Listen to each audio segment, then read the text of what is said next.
করলা যদি এইভাবে একবার রান্না করে দেখো তাহলে বুঝতেই পারবে না যে এটা করলা খাচ্ছ না অন্য কিছু। যারা করলা খেতে পছন্দ করে না তেতোর জন্য, তাদের যদি বলা না যায় যে এটা করলার তরকারি, তাহলে তারা কোনোভাবেই বুঝতে পারবে না যে এটা কি খাচ্ছে, এর মধ্যে করলা কোথায়। তো চলো, পিকে ম্যাজিক ফুড ফ্যাক্টরিতে তোমাদের সকলকে স্বাগত জানিয়ে শুরু করছি আজকের করলার একটা ইউনিক রেসিপি।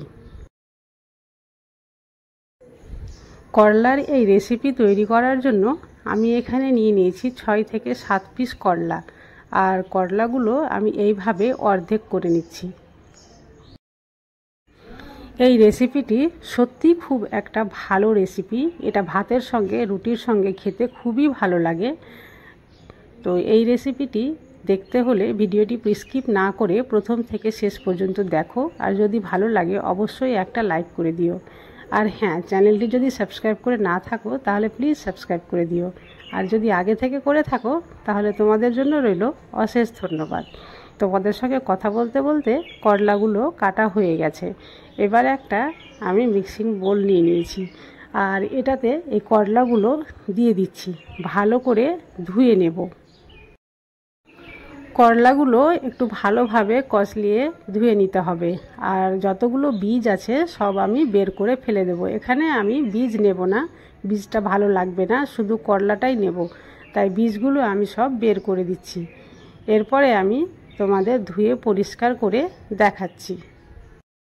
পিকে ম্যাজিক ফুড ফ্যাক্টরিকে তোমরা যদি ইনস্টাগ্রামে ফলো করতে চাও তাহলে ডেসক্রিপশানে লিংক দেওয়া রয়েছে, সেখানে গিয়ে অবশ্যই ফলো করতে পারো। করলাগুলো ধোয়া হয়ে গেছে, আর যে পাত্রে আমি গরম করব বা সেদ্ধ করব সেটা আমি নিয়ে নিয়েছি, আর করলাগুলো সেটাতে রেখে দিয়েছি। আর এটার সঙ্গে আমি দিয়ে দিচ্ছি ধুয়ে রাখা মসুর ডাল। এখানে আমি 1 কাপ মসুর ডাল নিয়েছি, সেটা ছোট কাপের, আমি আগে থেকে ধুয়ে রেখেছিলাম, এটাতে দিয়ে দিলাম। তারপরে দিয়ে দেব খানিকটা জল।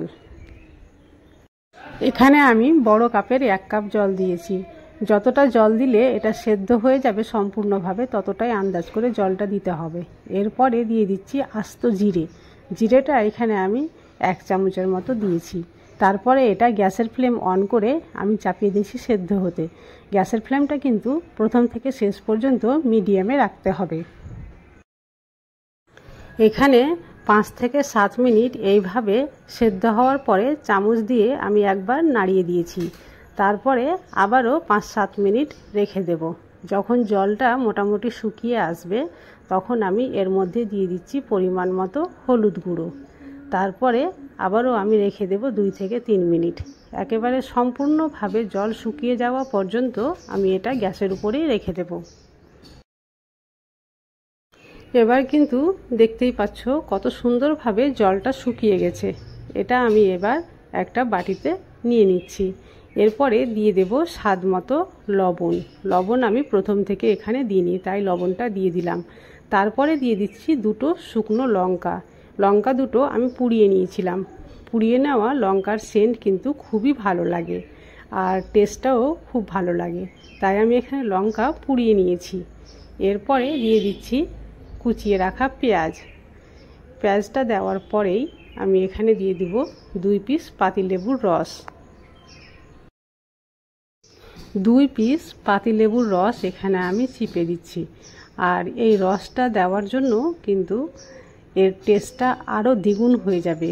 যেহেতু এখানে পাতিলেবুর রস দিচ্ছি আর মসুর ডাল দিয়েছি, তার জন্য কিন্তু এর তেতোটা একটুও বুঝতে পারা যাবে না। সবশেষে দিয়ে দিলাম কাঁচা সরষের তেল, আর সমস্ত কিছু উপকরণ আমি মাখিয়ে নেব। চামচ দিয়ে আমি মাখাচ্ছি কারণ এখন খুবই গরম রয়েছে। এটা হাত দিয়ে মাখালে বেশি ভালো হবে, কারণ লঙ্কাগুলো এর সঙ্গে ভালোভাবে মিক্স হয়ে যাবে, তাই আমি চামচটা রেখে দিয়ে হাত দিয়ে মাখিয়ে নিলাম। এতক্ষণে এটা ঠান্ডা হয়ে গেছে।